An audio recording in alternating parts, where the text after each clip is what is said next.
setia, kasih-Mu besar Tuhan. Kau pulihkan hidupku, Kaulah harapanku, hidupku dalam-Mu. Terima kasih Tuhan, Kau selamatkan hidupku.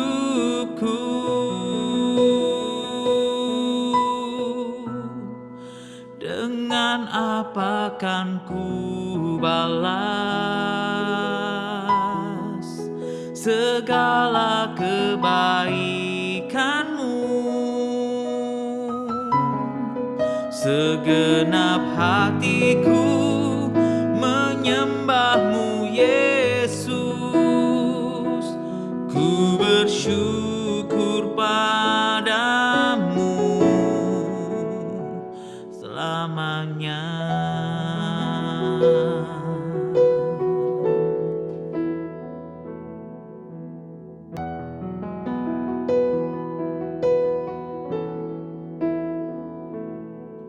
Kau Allah yang setia, Bapa yang mulia, kasih-Mu besar Tuhan. Kau pulihkan hidupku, Kaulah harapanku, hidupku dalam-Mu. Terima kasih Tuhan, Kau selamatkan hidupku.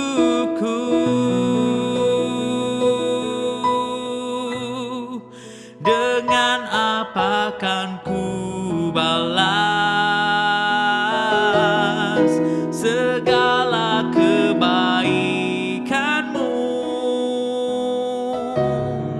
Segenap hatiku menyembah-Mu, Yesus. Ku bersyukur padamu. Dengan apa kan ku balas segala kebaikan-Mu? Segenap hatiku menyembah-Mu, Yesus. Ku bersyukur padamu. Segenap hatiku menyembah-Mu, Yesus. Ku bersyukur padamu selamanya.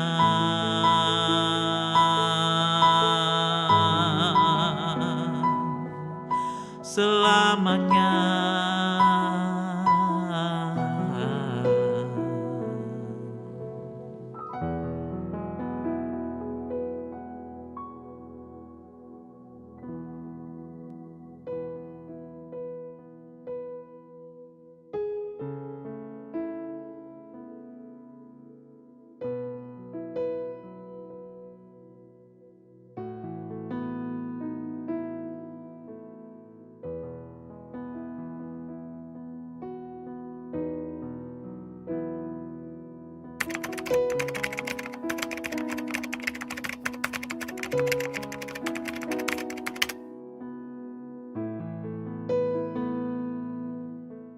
Kalau mau dijelaskan ayat ini, saya akan bacakan ayatnya dulu Bapak Ibu. 1 Korintus pasal 10 ayat ke-13, demikian firman Tuhan.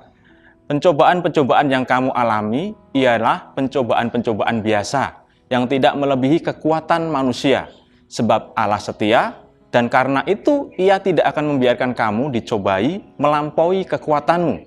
Pada waktu kamu dicobai, Ia akan memberikan kepadamu jalan keluar, sehingga kamu dapat menanggungnya. Bapak Ibu yang dikasihi Tuhan Yesus Kristus, bagi orang yang tidak menghadapi masalah yang berat, yang rumit, baik kesulitan dalam rumah tangga, kesulitan dalam ekonomi, dan lain sebagainya Bapak Ibu, tentu ayat ini akan menjadi sebuah kata penghiburan dan juga menjadi kekuatan bagi hidup mereka Bapak Ibu. Khususnya bagi hidup kita sekarang ini yang sedang mengalami krisis global ya Bapak Ibu, dari pandemik, dari virus corona Bapak Ibu, semua terkena dampaknya. Dan ketika mendengar ayat ini, kita merasa dikuatkan karena dalam situasi yang seperti ini tentu Tuhan akan memberikan jalan keluarnya begitu. Tetapi apa sebenarnya yang menjadi latar belakang dari kalimat penghiburan ini Bapak Ibu? Kalau kita perhatikan ayat sebelumnya di dalam 1 Korintus pasal 10 ini, kalau kita baca dari pasal 1 sampai 12, di sana Paulus menjelaskan tentang bangsa Israel yang sedang ada di padang gurun, di mana mereka setelah dibebaskan oleh Allah mendapat pertolongan dengan dibelahnya laut Teberau, kemudian diberi makan, diberi minum, disertai oleh Tuhan dengan tiang awan, dengan tiang api. Tetapi dalam keadaan seperti itu, mereka masuk dalam pencobaan. Dan bahkan sebagian dari bangsa Israel itu mengalami kegagalan. Jadi mayoritas orang-orang Israel ketika itu gagal dalam mengiring Tuhan. Karena itu Bapak Ibu, supaya mereka, jemaat di Korintus dikuatkan Bapak Ibu, supaya tidak berkecil hati, berputus asa, maka muncullah ayat ke-13.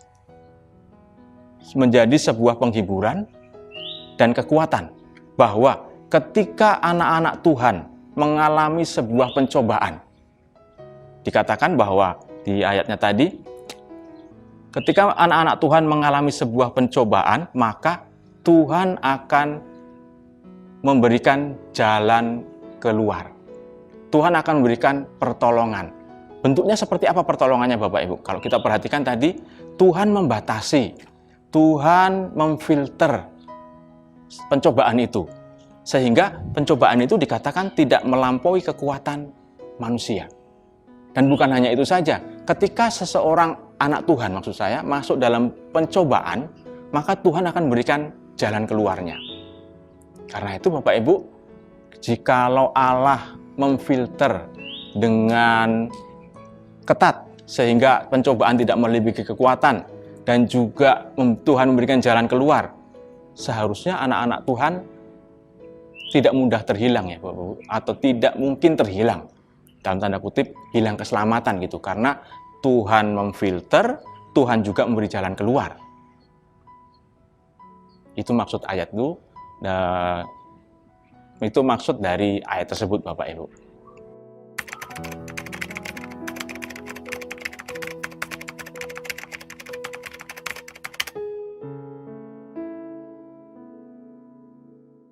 Bagaimana dengan keadaan kita sekarang ini? Kalau menurut ayat itu, sebenarnya tidak jauh beda Bapak Ibu, relevansinya ayat itu dengan hidup kita sekarang ini. Karena itu, Bapak Ibu yang dikasihi Tuhan Yesus Kristus, ketika kita menghadapi sebuah persoalan, menghadapi sebuah pergumulan, bahkan yang membawa kita masuk dalam sebuah pencobaan, maka karena Allah memfilter, dan juga Allah memberikan jalan keluar, ketika kita menghadapi sebuah pencobaan, sebaiknya bersabarlah Bapak Ibu. Karena dikatakan tadi, ayat itu berkata, Tuhan sudah menyediakan jalan keluarnya. Itu janji Tuhan Bapak Ibu. Jangan pernah mau diintimidasi oleh keadaan kita, diintimidasi oleh masalah kita, sehingga kita bisa mengalami kerugian dengan diri kita sendiri, bahkan sampai-sampai kita bisa salah dalam mengambil keputusan atau salah dalam merespon pencobaan tersebut. Karena sebenarnya ayat ini kalau kita baca Bapak Ibu dari ayat 1 sampai 12 kemudian muncul ayat ke-13, tujuannya adalah sebagai peringatan bagi kita supaya umat Tuhan tidak jatuh ke dalam dosa dengan berlaku jahat seperti yang terjadi oleh orang-orang Israel pada waktu itu. Ketika dicobai, mereka berlaku jahat terhadap Tuhan. Jadi bahwa salah boleh datang, persoalan boleh terjadi dalam hidup kita, pencobaan juga boleh datang, tetapi ingatlah dan percayalah juga bahwa jalan keluar sudah Tuhan sediakan.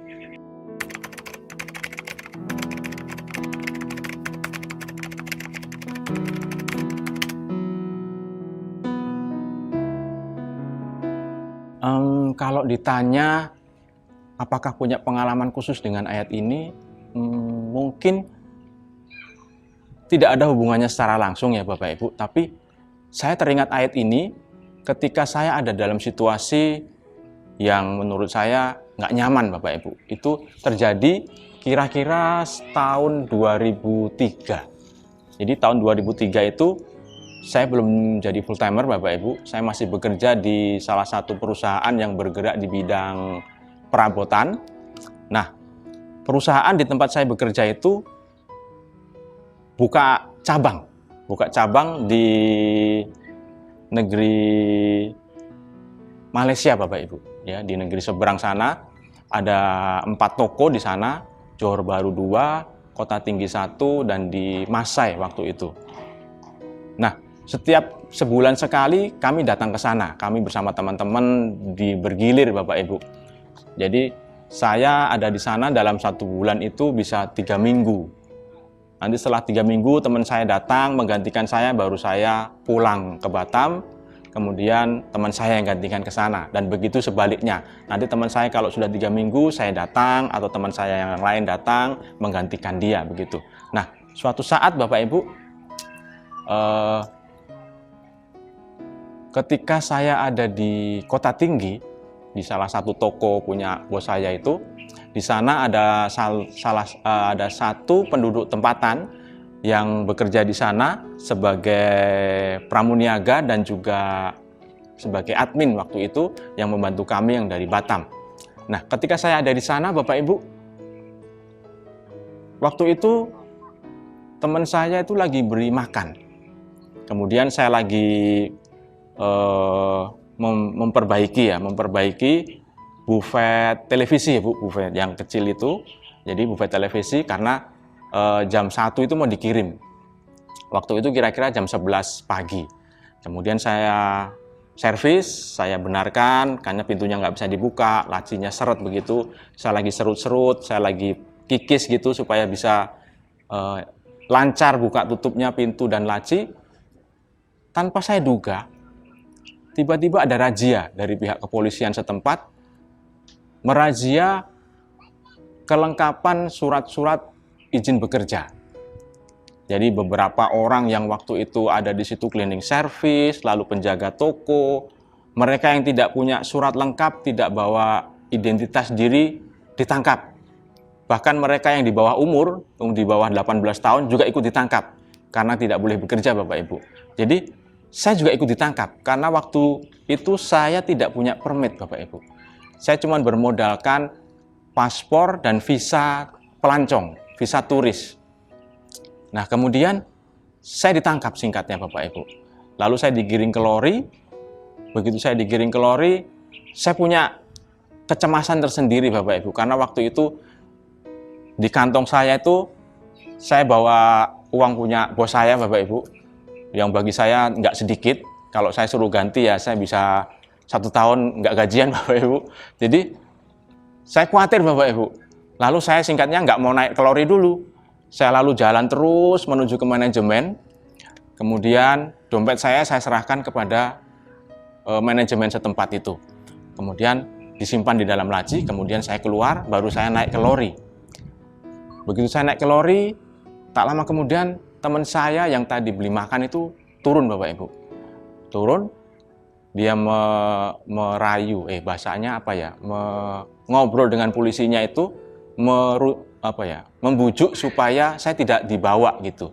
Tetapi karena teman saya tidak bawa identitas, tidak bawa KTP kalau di tempat kita, maka ikut ditahan juga. Jadi singkatnya teman saya juga ikut naik ke lori. Waktu dia naik ke lori baru saya ingat, oh iya ya, dompet saya titip ke situ. Lalu kalau teman saya tidak datang, saya mau kasih tahu ke siapa? Kemudian saya kasih tahu, dompet saya nanti ambil ya di manajemen. Saya pesan sama teman saya, kemudian saya titip juga uang yang ada di kantong, masih ada beberapa ratus ringgit begitu saya serahkan. Kemudian singkatnya kami dibawa ke pos terdekat gitu.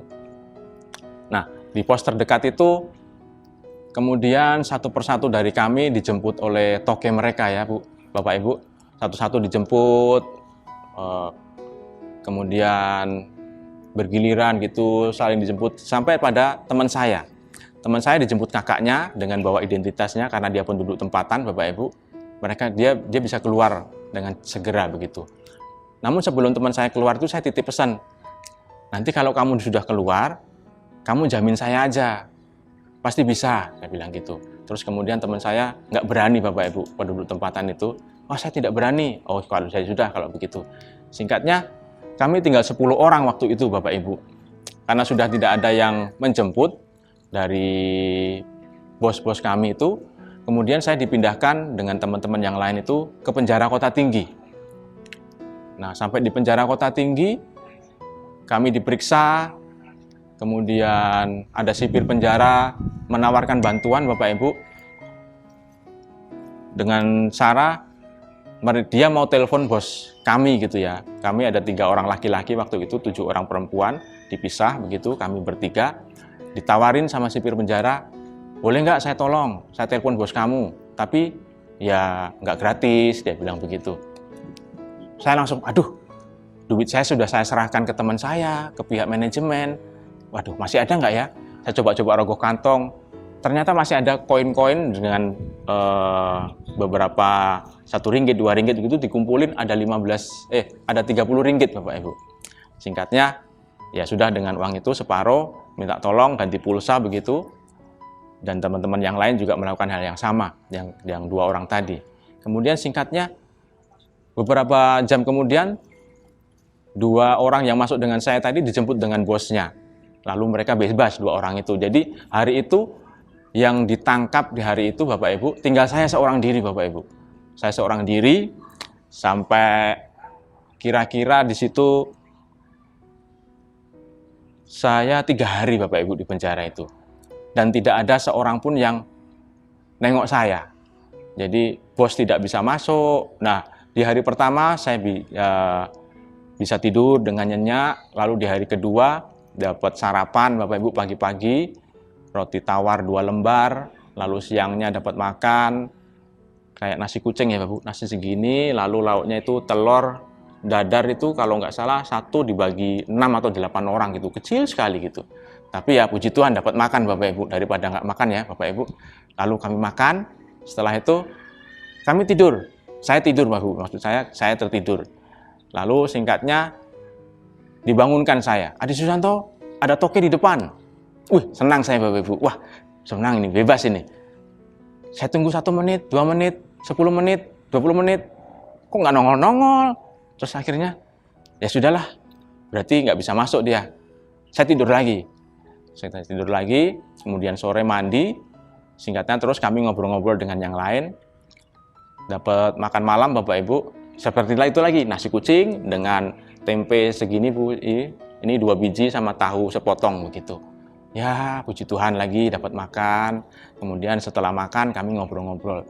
Nah, dalam obrolan itu teman-teman saya sempat bilang begini, Mas, kamu kok kayak di rumah sendiri ya? Loh, kenapa? Tidur enak, ngorok. Saya ngorok ternyata, Bapak Ibu. Jadi nyenyak gitu ya. Malam bisa tidur, lalu siang tadi bisa tidur.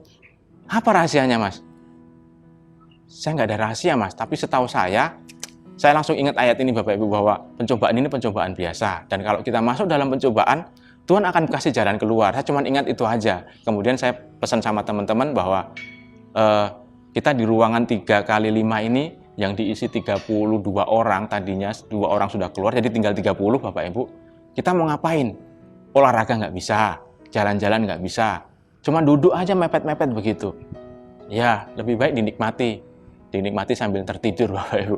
Jadi mereka bilang saya kayak di rumah saja. Kami ngobrol-ngobrol sampai akhirnya tertidur. Lalu jam 2 pagi, kira-kira jam 2 pagi Bapak Ibu, ada masuk 5 orang lagi Bapak Ibu, dimasukkan dalam sel. Wah, tambah sempit Bapak Ibu. Karena tambah sempit, pintu sel dibuka. Pintu sel dibuka, jadi sebagian bisa tidur di jalan yang lebarnya 1 meter Bapak Ibu. 1 meter ini teralis juga, ini ruangan gitu. Jadi boleh tidur di situ berjejer gitu. Jadi ada agak lega. Ya, puji Tuhan, agak lega. Kemudian pagi-paginya jam 7 pagi saya dipanggil. Adi Susanto? Ya, saya. Kemudian sama dengan 5 orang yang baru masuk malam-malam itu, Bu, Bapak Ibu, kami dipanggil berenam. Kami diborgol, kemudian dibawa ke kantor polisi yang ada di sekitar situ untuk diperiksa Bapak Ibu. Nah, waktu kami mau diperiksa, kami nunggu di ruangan begitu. Tak berapa lama, toke dari 5 orang tadi datang. Saya dengar dia datang, kemudian toke orang kelima orang tadi ngobrol dengan polisi itu kira-kira 5-10 menit ngobrol, kemudian singkatnya 5 orang tadi dilepaskan. Saya pikir, wah enak ya punya toke, lalu dibebaskan, mungkin kasih jaminan atau apa begitu, tapi ya sudahlah, saya terima nasib lah, nggak ada yang bisa jenguk saya, tapi ya sudah begitu. Lalu akhirnya saya diperiksa singkatnya Bapak Ibu. Ketika diperiksa, ditanyain, diinterogasi, disitulah baru saya tahu ternyata saya itu didakwa sebagai imigran gelap Bapak Ibu. Jadi nggak punya surat-surat, nggak punya kelengkapan. Makanya dia sempat ditanya, kamu ini masuk dari mana? Saya bilang situ Tulang Laut Pak. Nggak mungkin, kamu nggak punya surat ini, nggak ada permit, nggak ada paspor. Loh, saya punya paspor Pak. Loh, punya paspor? Lalu ditanya, paspormu kemana? Terus yang bawa siapa? Nah, waktu ditanya itu baru saya ingat Bapak Ibu. Peristiwa yang waktu saya ditangkap di mall itu, ada berapa polisi yang datang, lalu digiring kemana-mana. Jadi waktu di penjara saya nggak ingat sama sekali Bapak Ibu. Karena yang saya ingat cuman saya titip uang saya di manajemen, saya titip sama teman saya, udah. Jadi saya langsung kayak main video game itu ya, apa? Virtual reality ya Bapak Ibu. Bisa kelihatan begitu, iya ya, ada 4 orang polisi datang. Tapi yang saya perhatikan cuma 1 Bapak Ibu. Polisi yang berbaju putih-putih. Yang 2 baju biru-biru. Yang 1 baju biasa, preman begitu. Tapi yang saya perhatikan, bapak-bapak yang baju putih, itu pun bukan wajahnya. Tapi name tag-nya yang di sini Bapak Ibu. Itu yang saya perhatikan. Kemudian saya ingat nama itu, sampai sekarang saya masih ingat Bapak Ibu. Dan ketika ditanya, siapa yang bawa? Saya langsung jawab, iya ya, Bapak Ishak.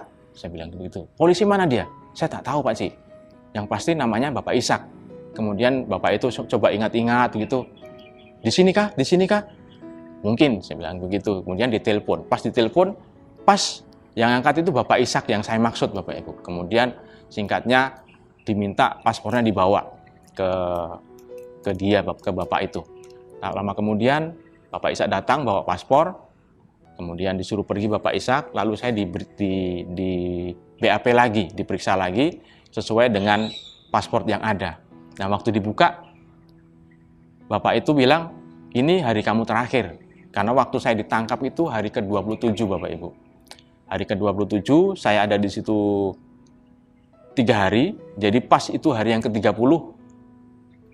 Jadi hari 27 saya di situ 2 malam. Ya, hari yang ke-30 pas Bapak Ibu. Kemudian singkatnya setelah diperiksa, saya dibawa ke pimpinan. Dibawa ke pimpinan mereka.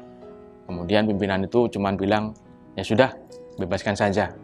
Kemudian saya dilepaskan Bapak Ibu. Saya dilepaskan tanpa ada jaminan. Kemudian saya pergi dari situ. Lalu saya ke mes. Setelah saya ke mes, saya mandi, saya bersih-bersih begitu. Semua baju saya masukin tas. Saya berencana langsung pulang begitu. Tapi saya nggak punya uang. Jadi saya harus tunggu toko buka Bapak Ibu. Toko buka jam 10. Lalu kira-kira setengah 10, saya datang ke toko dan ternyata penjaga toko sudah datang, Bapak Ibu, sudah buka. Kemudian saya ketemu dia, saya minta uang begitu. Lalu saya tanya, uangnya sudah diambil, sudah semua, sudah di store begitu. Puji Tuhan. Kemudian saya minta uang, beli sepatu karena sepatu saya hilang, Bapak Ibu. Lalu saya juga beli baju waktu itu dan beli tiket untuk pulang. Singkatnya, saya pulang sampai ke Batam. Saya bersuka cita, Bapak Ibu. Tapi ada kayak dalam hati saya, pikiran saya kayak ada sesuatu yang salah gitu. Apa ya? Ada yang kurang gitu. Apa ya? Saya bilang gitu. Kemudian sampai di mes di rumah, di mes di tempat saya bekerja, Bapak Ibu, di Batam. Saya kaget, Bapak Ibu. Ada satu gambar di pintu kamar teman saya itu. Pas waktu saya lihat gambar itu, saya kaget. Iya ya.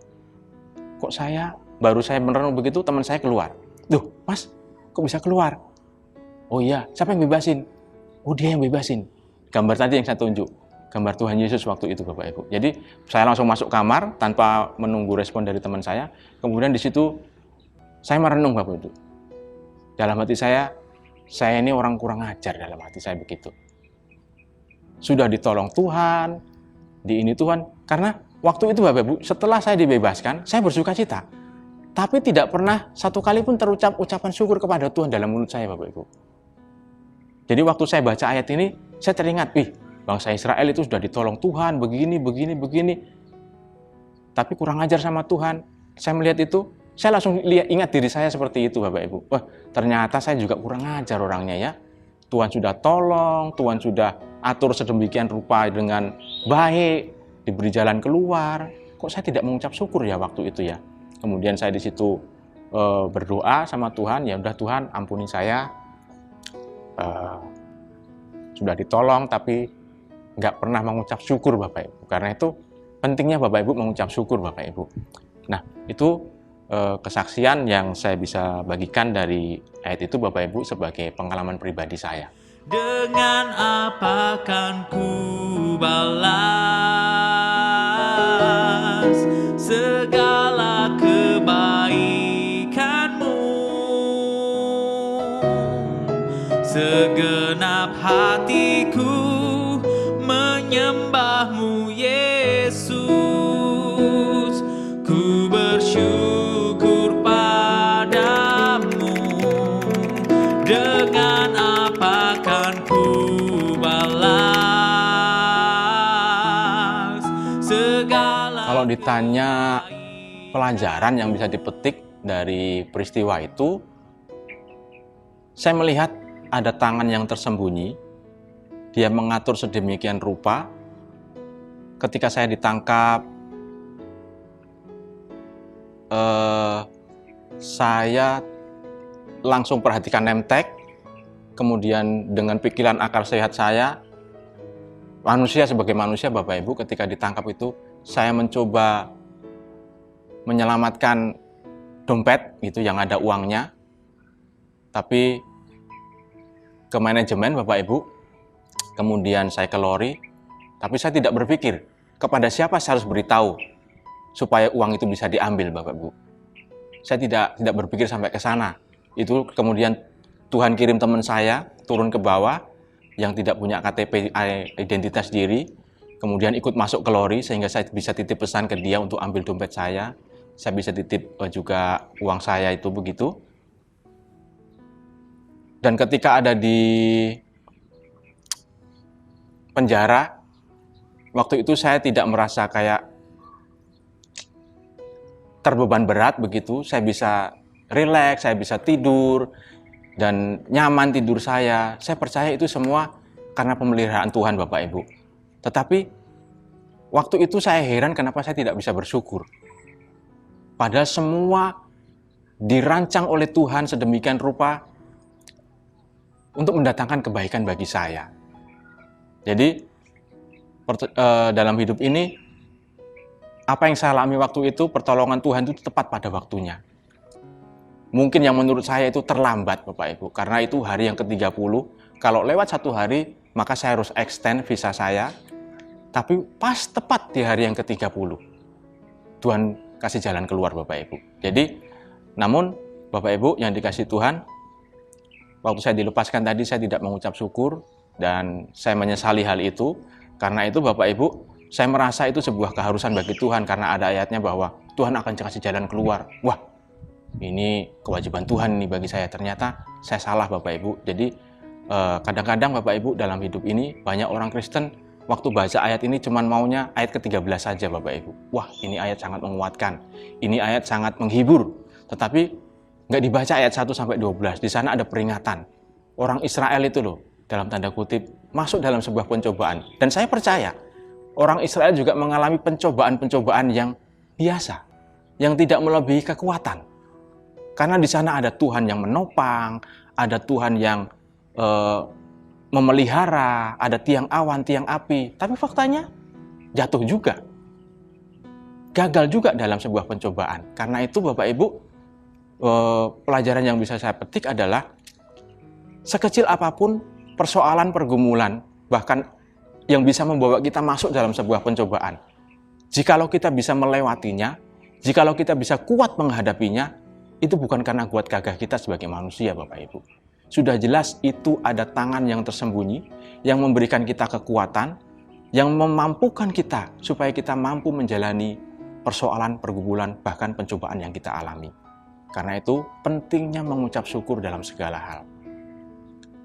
Sekecil apapun, di sana entah itu masalah, persoalan, pergumulan, bahkan masuk dalam pencobaan, percayalah, Tuhan sudah kasih jalan keluarnya. Karena itu, tetaplah bersyukur kepada Tuhan, bergantung kepada Dia. Itu pelajaran yang bisa saya petik Bapak Ibu dari peristiwa itu.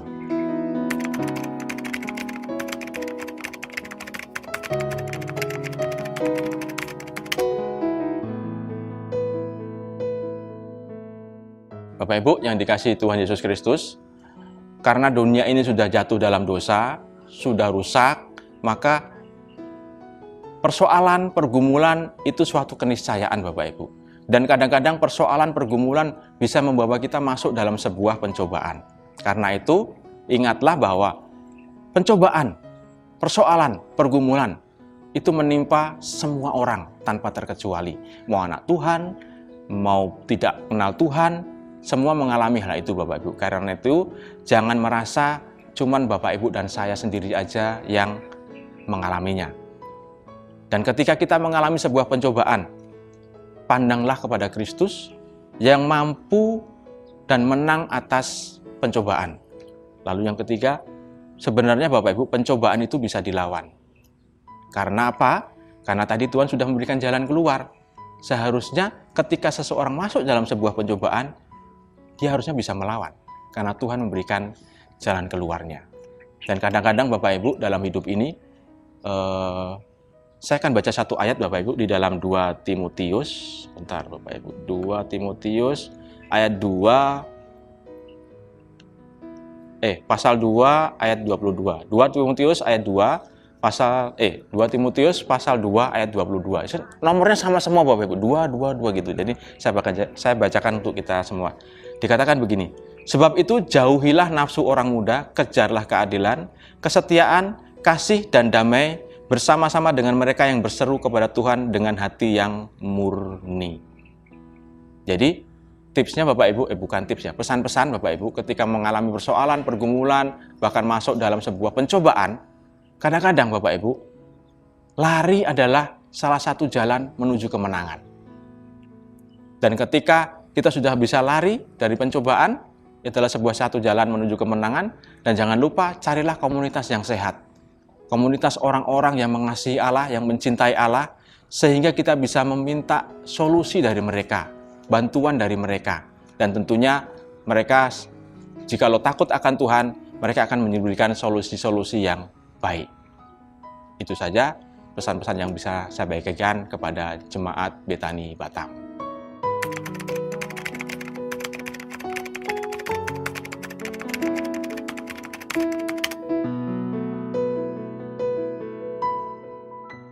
Baik, Bapak Ibu, jemaat yang dikasihi Tuhan, itu saja kesaksian yang bisa saya bagikan. Mari kita tutup di dalam doa. Bapa, terima kasih, kami mengucap syukur buat pemeliharaan Tuhan, penyertaan Tuhan di sepanjang hidup kami, sehingga kami ada sekarang ini Tuhan. Semua karena anugerah Tuhan, oleh karena pemeliharaan Tuhan. Ajar setiap kami supaya dalam hidup ini, dalam persoalan, pergumulan, bahkan ketika kami masuk dalam sebuah pencobaan, biarlah kami terus berharap, bergantung hanya kepada Tuhan saja. Dan ajar setiap kami supaya kami senantiasa bersyukur kepada Tuhan atas segala sesuatu yang boleh kami lewati. Karena itu Tuhan, kami makhluk yang lemah, kami butuh pertolongan daripada Tuhan, kami butuh kekuatan daripada Tuhan. Ajar setiap kami, anak-anak-Mu, Gereja Betani Batam, supaya kami terus dari hari ke hari selalu mengandalkan Tuhan. Dalam setiap aspek kehidupan kami, baik dalam bekerja, belajar, melayani Tuhan, biarlah semua kami dedikasikan untuk hormat kemuliaan bagi nama Tuhan. Sekali lagi, tuntun setiap kami, pimpin setiap kami, supaya kami terus melangkah di jalan-jalan Tuhan dan seturut dengan kehendak Tuhan. Biarlah firman-Mu yang suci menjadi kekuatan bagi setiap kami di dalam pergumulan, persoalan, bahkan ketika masuk dalam pencobaan. Kami tahu pertolongan Tuhan tidak pernah terlambat. Kami bersyukur di dalam nama Tuhan Yesus kami berdoa. Haleluya. Amin. Tuhan Yesus memberkati.